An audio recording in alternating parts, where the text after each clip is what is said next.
Muy buenas a todos, bienvenidos a este su espacio Universum.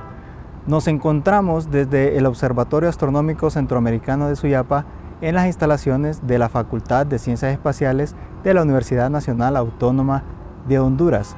Nos ven a través de la señal de UTV, el canal universitario de la cultura y de sus redes sociales. Comenzamos.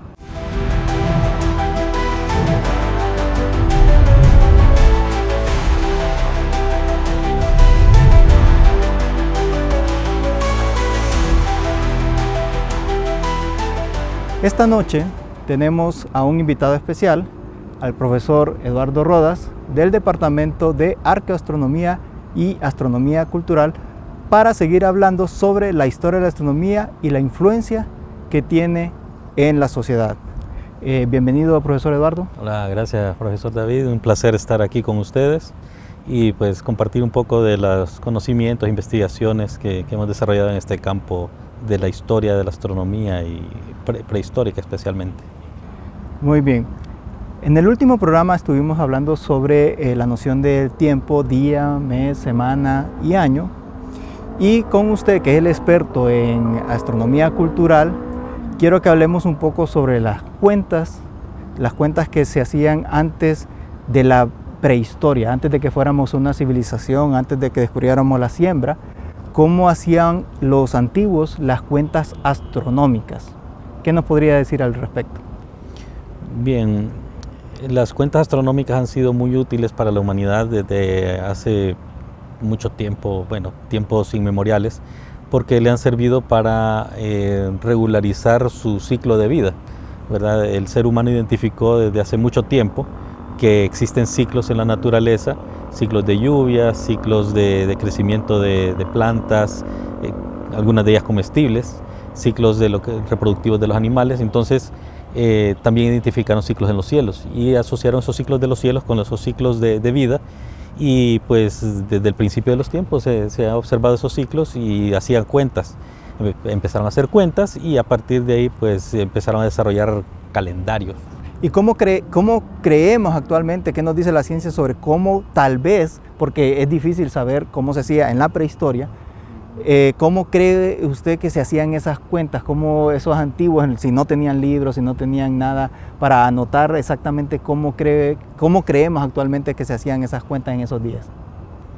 Bueno, prácticamente habían especialistas dentro de todas las sociedades que se dedicaban a la observación, y luego ellos, cuando ya llegaban a una cierta edad mayor, cuando ya sentían que tenían que retirarse o que ya estaba próximo a morir, pues tenían que capacitar, a tomar un aprendiz y capacitarlo en eso, y así pues darle esa sabiduría, ese conocimiento que tenía de los cielos. Como les decía, se hacían cuentas con relación al movimiento de las estrellas. Las estrellas tienen un movimiento que salen por el este o un lugar cerca del este, se ocultan por el oeste. El sol también, la luna también. Entonces todos esos movimientos ellos los observaron y lo fueron transmitiendo ese conocimiento a aprendices, y así fue ocurriendo pues, prácticamente como de boca a boca, ¿no? Transmisión de boca a boca. Una tradición oral. Una tradición oral, exacto, muy bien, muchas gracias. Y hasta la aparición de la escritura. Ya cuando apareció la escritura en las primeras civilizaciones que la tuvieron, entonces ya ese conocimiento quedó plasmado en documentos, ¿verdad? Ahora no pensemos en documentos como libros, como los nuestros, sino que, por ejemplo, los antiguos habitantes de Mesopotamia lo hacían en tablillas de arcilla, usando de escritura cuneiforme, donde usaban una varita con forma de cuña, y a partir de ahí describían todo eso, y a partir de eso es que nosotros conocemos mucho el conocimiento de esas, valga la redundancia, el conocimiento de las antiguas civilizaciones de Mesopotamia especialmente. Sí, estaríamos hablando del comienzo de la historia, donde realmente la escritura ya se volvió algo que cambió nuestra manera de vivir. Entonces eso pudo transmitir el conocimiento no solamente de manera oral, sino que de una persona a otra sin necesidad que estuviera presente alguien más para explicarme. Y que se difundiera ese conocimiento también entre más gente. Exacto, y que se pudiera llevar a otras partes más lejos, tener un mayor alcance. Y por eso es importante este punto en la civilización, bueno, y en el ser humano, donde inventamos la escritura, que muchas veces se coloca cerca de cuando descubrimos la siembra también, o sea, civilización, siembra, escritura como que van un poco de la mano, aunque eso es algo todavía de discusión, que fue primero, si primero fue la escritura, después la civilización, después la siembra, que en realidad, bueno, la civilización viene con la siembra. Entonces vamos a empezar con las civilizaciones, vamos a poner un punto de vista ahorita occidental, de la cultura occidental, sobre la historia de la astronomía. Primero vamos a empezar con quizás los más antiguos, que serían los sumerios, los babilónicos, en que empezaron a observar los astros, anotarlo, hacer cuentas y empezar a utilizarlo en su cultura. Así es. ¿Qué nos podría decir sobre cómo los babilónicos usaban la astronomía y qué hacían con la astronomía de manera práctica, y no solo práctica, sino en su cultura particular? Bien, ellos incorporaron mucho del conocimiento astronómico en su cultura y en todos los aspectos de la sociedad. En primer lugar, todas las observaciones que ya tenían siglos de estar observándolo cuando ya aprendieron la escritura, cuando inventaron la escritura, entonces ellos lo plasmaron ahí. Y luego esos conocimientos los trataron de utilizar como para relacionar cielo y sociedad, en un sentido de que en los cielos estaba plasmado como la voluntad de los dioses, y ellos, si conocían el movimiento de los cielos, pues de alguna manera creían poder tener una aproximación a la conciencia o a la voluntad de los dioses, y de esa manera pues ellos empezaron a crear los primeros horóscopos, en donde ellos trataban de asociar los fenómenos celestes con fenómenos sociales, climáticos e incluso catástrofes de todo tipo. Todo eso lo relacionaron en lo que se llaman las tablillas astronómicas, que la mayoría de ellas se han encontrado en el antiguo biblioteca de Nínive, ¿verdad? Que datan de la época de Asurbanipal, el último emperador asirio de la zona, ¿no? Entonces, pero esos conocimientos no eran de los asirios propiamente. Los asirios ya era casi al final de la época de Mesopotamia como civilizaciones independientes. Todo eso viene de la época de los sumerios, luego de los sumerios a los acadios, y así sucesivamente hasta llegar a los asirios ya en el último milenio antes de nuestra era, ¿no? Entonces, para eso era el propósito de ellos, ¿no? De tratar de relacionar esos fenómenos celestes con fenómenos sociales, y de esa manera, si conocían los movimientos de los cielos, si controlaban el movimiento de los cielos en su creencia, también tenían el poder de controlar el tiempo y de controlar la sociedad, y justificaban el poder muchos reyes de esa manera, ¿no? Sí, son los famosos omens que se les designaba. Exacto. Y hay que recalcar que esto era más para los líderes, para los que gobernaban. Esto Exacto. no era algo para el público general. No es como ahora que abre uno el periódico. Bueno, ahora ya no se abre el periódico, se abre una página web y quizás Exacto. ya aparece un horóscopo con los signos zodiacales. ¿Y por qué los signos zodiacales? Porque son las constelaciones donde pasan los planetas, y si mal no recuerdo, ellos tenían mucha relación con los planetas, sobre todo con los 5 planetas que podemos ver a simple vista, los babilónicos. Exacto.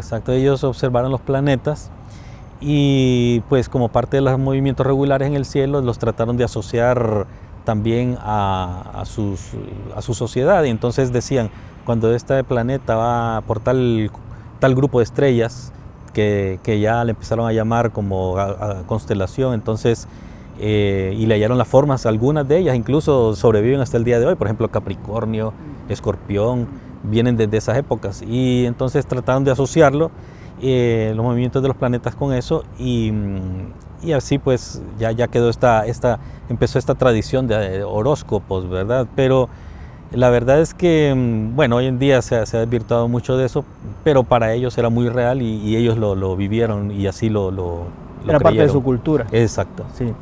Bueno, vamos a pasar de los babilónicos a otra de las grandes culturas del mundo occidental, que serían los egipcios. Exacto. Tengo entendido que los egipcios tenían una gran relación entre sus calendarios, las inundaciones del Nilo y algo que se llama el orto helíaco. ¿Nos podría decir un poco más sobre cómo los egipcios usaban la astronomía para poder hacer sus actividades diarias, y cómo estaba ligado con la siembra y su cultura? Bueno, los egipcios tuvieron mucha influencia los fenómenos astronómicos en su cultura, pero especialmente el sol, ya que ellos vivían en una zona bien desértica. Entonces el sol lo tomaban mucho en cuenta para todo. Por ejemplo, las pirámides estaban orientadas de cierta forma norte, sur, este, oeste, y en su creencia el sol, al momento de salir por el este, les transmitía energía a la momia que estaba dentro de la pirámide, que era tumba. y a partir de ahí se levantaba el espíritu del faraón muerto y subía a los cielos. Ese es un aspecto. Otro aspecto es que lo que mencionaba del orto helíaco. ¿Qué quiere decir eso? La cultura egipcia giraba alrededor del río Nilo. El río Nilo era la fuente de vida, ¿no? Recordemos que es una zona desértica y en el desierto pues no hay nada árido, no hay vida, no hay plantas, no hay animales. Entonces la única forma de hacer crecer plantas, de prosperar los habitantes de la zona era aglomerarse en las riberas del Nilo, y entonces por eso para ellos era muy importante este río. Ahora, este río es uno de los más grandes del mundo, se origina allá por el centro-sur de África y en unas montañas. Esas montañas, pues con la regularidad del clima a lo largo del año, pues había momentos en que llovía más, había momentos en que caía nieve, y en el momento en que caía nieve pues no fluye el agua, entonces simplemente el Nilo está abajo, pero cuando llegaba la época cálida todas esas nieves se derretían, caía lluvia, y entonces el Nilo crecía, y al crecer inundaba las riberas, y al inundar las riberas toda la tierra que venía fluyendo con ella la dejaba ahí, y luego descendía al volverse a enfriar o a acabarse las lluvias primero y a volverse a enfriar, perdón, las zonas que estaban nevadas en el centro de África. Así que bajaba otra vez el río Nilo. Esto sucedía año con año, y los antiguos egipcios observaron que cuando, por ejemplo, en las mañanitas, cuando observaban que la estrella más brillante del cielo, llamada Sirio, por nosotros, ¿no? Sirio, pero para ellos se llamaba Sepedet.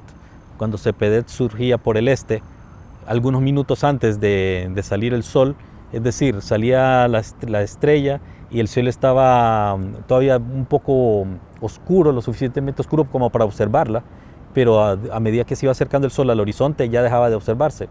Eso es lo que se llama un orto helíaco, en este caso de Sepedet, el orto helíaco. Entonces, ellos observaron que cuando ocurría ese fenómeno, el Nilo ya o estaba empezando a crecer o ya lo estaba haciendo, ¿no? Entonces ellos dijeron, cuando veamos el orto helíaco de Sepedet, tenemos que tener lista la tierra arada para que el río crezca, la inunde, deje su limo fresco ahí y podamos sembrar y podamos vivir, podamos asegurar la continuidad de la vida. Entonces por eso para ellos era muy importante observar el orto helíaco de Sepedet.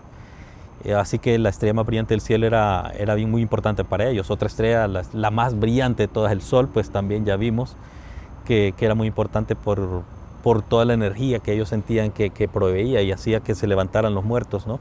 en su pensamiento, y así pasar al otro mundo, siempre y cuando estuviera momificado el cuerpo. Si no estaba momificado, entonces no se levantaba el cuerpo. Por eso era tan importante para ellos conservarlo a través de la momificación.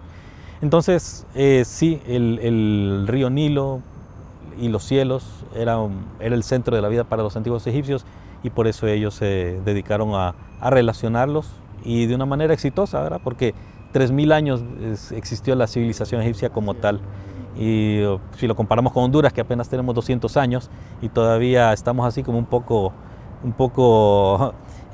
con algunas inestabilidades en algunas partes. Entonces imagínense, a lo largo de 3000 años lograr conservar una civilización, pues ellos lograron con mucho éxito eso, ¿no? Muy bien, muy interesante. Bueno amigos, vamos a hacer una pequeña pausa para hacer un pequeño anuncio y volvemos con este tema tan interesante. Desde este emblemático lugar y como parte de los estudiantes de la licenciatura en Astronomía y Astrofísica de la Universidad Nacional Autónoma de Honduras, les invito a que nos acompañen a las noches astronómicas todos los viernes a partir de las 6 de la tarde, aquí en el Observatorio Astronómico Centroamericano de Suyapa, en Ciudad Universitaria. Durante las noches astronómicas hablamos de temas relacionados con el universo, los astros y el espacio, y hacemos observaciones astronómicas con telescopio. Es un evento presencial que semanalmente está abierto a todo público y que además pueden seguir en nuestras redes sociales. Los esperamos. Bueno, amigas y amigas, continuamos aquí en su programa Universum desde la Facultad de Ciencias Espaciales de la Universidad Nacional Autónoma de Honduras, y nos encontramos con el profesor Eduardo Rodas del Departamento de Arqueoastronomía y Astronomía Cultural para continuar con este tema interesante sobre la astronomía y su influencia en las culturas sobre todo en la cultura occidental, y un poco después vamos a hablar sobre la influencia de la cultura de Mesoamérica. Muy bien, entonces continuamos, ahora hablamos de los babilónicos, hablamos de los egipcios y ahora vamos a hablar de otros muy importantes que serían los griegos, que es realmente muchas de las costumbres astronómicas que tenemos en el mundo occidental vienen de ellos. Así es. Los griegos desarrollaron incluso una matemática para poder observar a las estrellas que se llama la trigonometría, que actualmente sirve para básicamente todo, y gracias a ellos pues tenemos muchas nociones actuales de astronomía. ¿Qué nos puede decir sobre las cuentas que hacían los griegos? Bueno, los griegos utilizaron igual como todas las culturas, utilizaron los fenómenos celestes para también prosperar, ver las regularidades de la vida y a partir de ello pues ver los momentos más propicios para sembrar, cosechar, etc. Ahora, bien interesante está el hecho de, bueno, los logros ya más de tipo intelectual, más que utilitarios, como lo vimos anteriormente, esto ya era más de tipo intelectual que lograron los griegos. Por ejemplo, en el caso de Eratóstenes. Eratóstenes determinó el tamaño de la Tierra utilizando el Sol y conociendo, por ejemplo, que en ciertas épocas del año, en la misma fecha del año donde él vivía, el Sol alcanzaba cierta altura sobre el horizonte, pero en ese mismo momento, en esa misma fecha del año, en una zona mucho más al sur, cuerpos verticales nos proyectaban sombra, lo que llamamos el paso del Sol por el cenit, ¿verdad? El cenit es el punto que está justo sobre nuestras cabezas.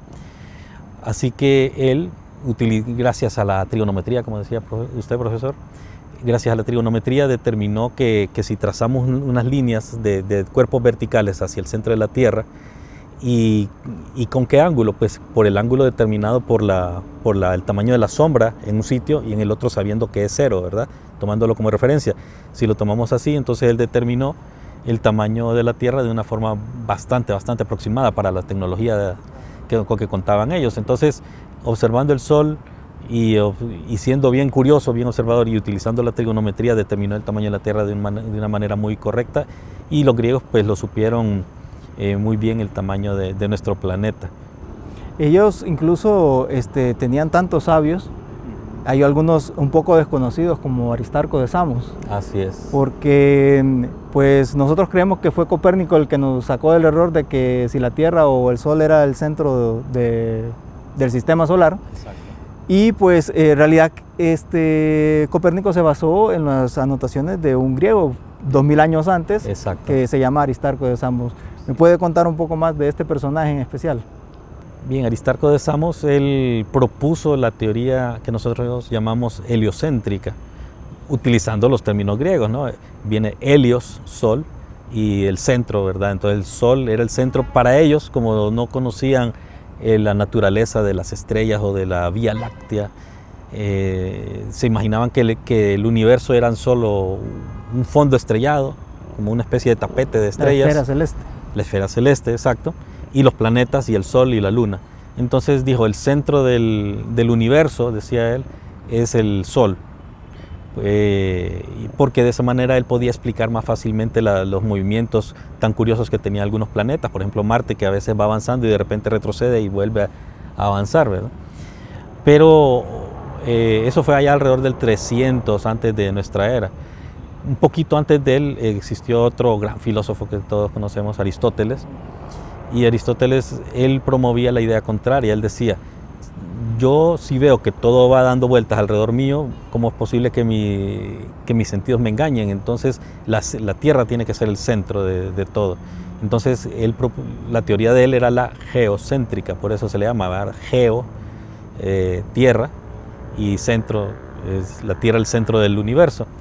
Ahora, como bien decía usted, profesor, Aristarco muy poco hemos escuchado de él, en cambio Aristóteles prácticamente todo lo hemos estudiado en las clases de filosofía, por eso, gracias a ese gran prestigio que tenía Aristóteles, prevaleció la idea del geocentrismo, de la Tierra como centro del universo, y así, aunque Aristarco propuso la teoría heliocéntrica y tuvo muchos seguidores, no tuvo impacto sino hasta 1500 años después, ¿verdad? Cuando ya vino Copérnico, retomó sus ideas y como ya tenía muchas más evidencias, muchas más observaciones, a partir de ahí se empezó a demostrar de que ya era el Sol el centro del sistema solar, pero todavía en la época de Copérnico se pensaba que era el centro del universo, y así se fue avanzando, ¿no? Entonces se tuvieron esos dos grandes sabios con esa disputa. Es importante notar que no era que Aristóteles era tonto, es simplemente se basaba en lo que observaba. Exacto. Al nivel de resolución que podía observarlo él. Exacto. ¿Qué pasó? Después vino Copérnico y astrónomos con mucha más precisión que se dieron cuenta de que la teoría geocéntrica no encajaba dentro de las observaciones que ellos ya tenían con esa resolución que ya tenían para el año 1500, un poquito después en el Renacimiento. Muy bien, ya hablamos de los babilónicos, los egipcios y los griegos, pero quiero moverme al otro lado de nuestras raíces, porque nosotros tenemos una parte pues occidental, pero también tenemos una parte de los nativos aquí de América, mesoamericanos precolombinos. Y quiero que me hables sobre las cuentas que se hacían de este lado del Atlántico, en América, en Mesoamérica precisamente. Ok, sí, bien, como bien comenta, pues nuestras raíces vienen de aquí de Mesoamérica. Hubo una gran cantidad de civilizaciones aquí en Mesoamérica, no solo fueron los mayas, sino que tuvimos los olmecas, zapotecas, toltecas, mixtecas, mayas, etcétera, etcétera. Y de ahí pues derivan muchos de los grupos étnicos que habitan aquí en nuestro país, ¿no? Tahuacas, tolupanes, mayas chortís, etcétera. Ellos también observaron regularidades en el cielo y ellos notaron de que lo que más les llamó la atención es que ocurrió un fenómeno bien interesante, ya que aquí estamos en una zona tropical, el Sol alcanza el cenit en 2 veces en el año, a diferencia de Egipto, que donde vivía Eratóstenes, ahí no es tropical, entonces él siempre se miraba sombra, siempre todo cuerpo vertical. En cambio, más al sur, como les decía, allá en África y en el caso nuestro, hay 2 épocas del año en donde los cuerpos verticales no proyectan ningún tipo de sombra. Así que ellos notaron eso, pero no solo lo observaron por observarlo, sino que se fijaron, como buenos observadores que eran, que coincidía con el inicio de las lluvias. Entonces, recordemos, en el antiguo Egipto era el río, el agua del río, el que daba la fertilidad a la tierra. Aquí son las lluvias las que dan la fertilidad a la tierra.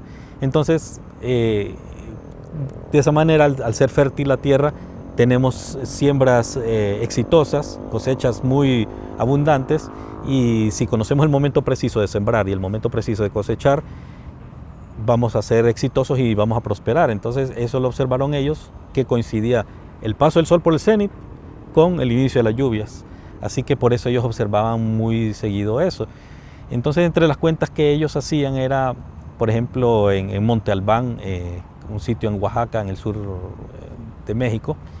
En Monte Albán pues hay una estructura llamada el observatorio, que se ha encontrado que sus ejes primero apuntan al orto helíaco, también otro orto helíaco, pero de otra estrella llamada Capella, también muy brillante, y resulta que ese orto helíaco ocurre muy cerca del inicio de las lluvias.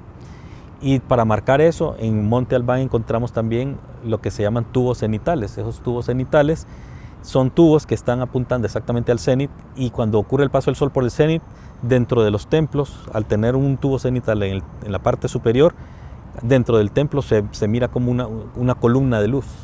Y esa columna de luz es lo que algunos estudiosos de los antiguos, mitólogos, historiadores de la religión, llaman una hierofanía, una manifestación de lo sagrado, en este caso el sol, dentro del mundo terrenal en donde estamos, ¿no? Entonces, lo sagrado se manifiesta en lo profano, y esa es una de las cosas que se han observado ahí. Entonces, sabemos que ellos observaban el paso del sol por el cenit, no solo por la evidencia de ellos, también en Teotihuacán, usted mismo me comentaba de que también tienen un observatorio solar igual. Un observatorio solar al par de la pirámide más grande de Teotihuacán. La pirámide del sol. Entonces ellos observaban eso. En los aztecas, aquí, en Monte Albán eran los zapotecas. Aquí ¿cómo se llama? En la región donde estamos, que es influencia maya, pues también ellos lo observaban a través de las estelas, ¿no? Se fijaban cuando las estelas no proyectaban sombra, y entonces ellos ya sabían que era el momento propicio para la siembra. Sí, así que esa es una cuenta muy importante que ellos llevaban. Ahora, algo bien interesante aquí es que ellos desarrollaron un calendario muy preciso. Bueno, varios calendarios. Tenían un calendario sagrado de 260 días, no se sabe exactamente por qué, pero se cree, una de las hipótesis es que corresponde a la cantidad de días que hay entre dos pasos del sol por el cenit. Entonces, si sumamos dos pasos del sol por el cenit, digamos, entre aquí en el caso nuestro, que estamos en Tegucigalpa, que es más o menos casi igual, la misma latitud que Copán, ocurre el 28 de abril, el primer paso del sol por el cenit, y el segundo ocurre ya por el 11, 13 de agosto. Entre estos dos pasos del cenit hay alrededor de 90-95 días. Si eso le sumamos el segundo paso del sol por el cenit con el otro primer paso del sol por el cenit del siguiente año, son 270, 260 días. Entonces por ahí viene una de las ideas del calendario sagrado, entre pasos del sol por el cenit. O sea, lo sagrado de la vida se relaciona con esos pasos del sol por el cenit, cuando el dios sol, según los antiguos mayas, mandaba la señal de que tenían que iniciarse las lluvias por parte del dios Tlaloc, ¿no?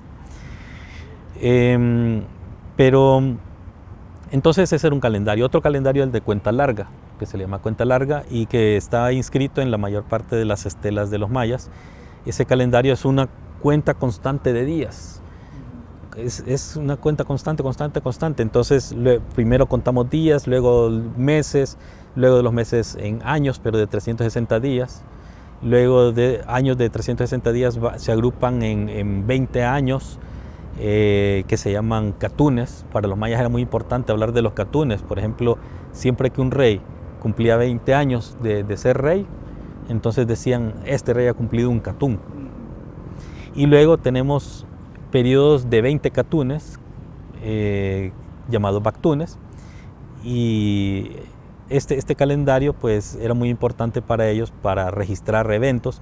¿Y por qué ellos estaban tan, como dicen algunos, obsesionados en registrar el tiempo y estarlo poniendo en sus estelas, en sus monumentos, en sus pirámides, en tableros? Porque para ellos el tiempo era cíclico, el tiempo se repetía nuevamente.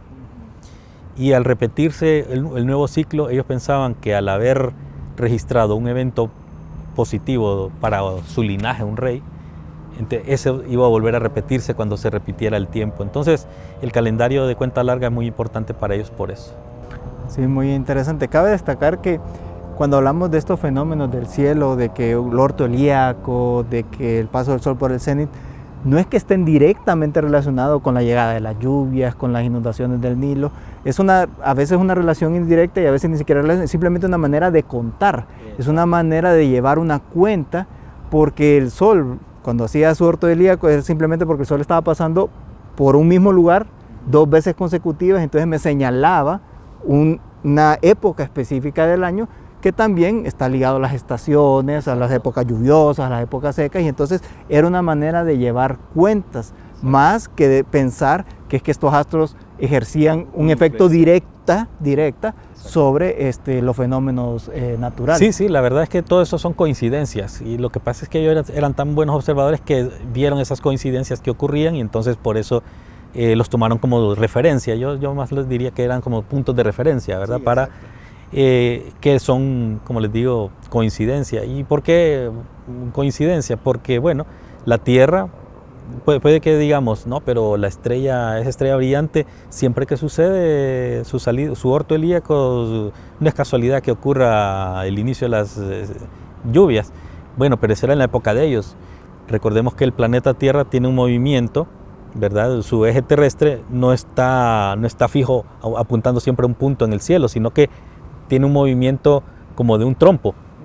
Entonces en la época de ellos estaba apuntando, digamos, para esas estrellas, pero a medida que va pasando el tiempo se va moviendo, entonces esa estrella ya no va coincidiendo con el fenómeno que para ellos les sirvió. Ya para nosotros, ya si nos basáramos en eso, tal vez utilizaríamos otra estrella, ya no esa, sino que alguna otra estrella brillante. Entonces sí, realmente son casualidades, son coincidencias, pero como ellos, como buenos observadores, vieron que esas coincidencias se daban y por eso los utilizaron como referencia. Era una referencia, y por eso para un arqueoastrónomo, un astrónomo cultural, es importante recordar cuánto tiempo atrás estoy viendo para saber dónde estaban las estrellas en ese momento. Sí. Porque las estrellas como están colocadas ahora en la esfera celeste no era la misma colocación que era hace 2000 años o hace 4000 años. Exacto. Y ese es parte del trabajo de un arqueoastrónomo. Bueno, doctor y profesor Eduardo Rodas, ha sido un placer haber conversado con usted y pues le agradecemos que haya estado con nosotros. Gracias por la invitación. Y esperemos que esté en otro programa próximamente. Un gusto.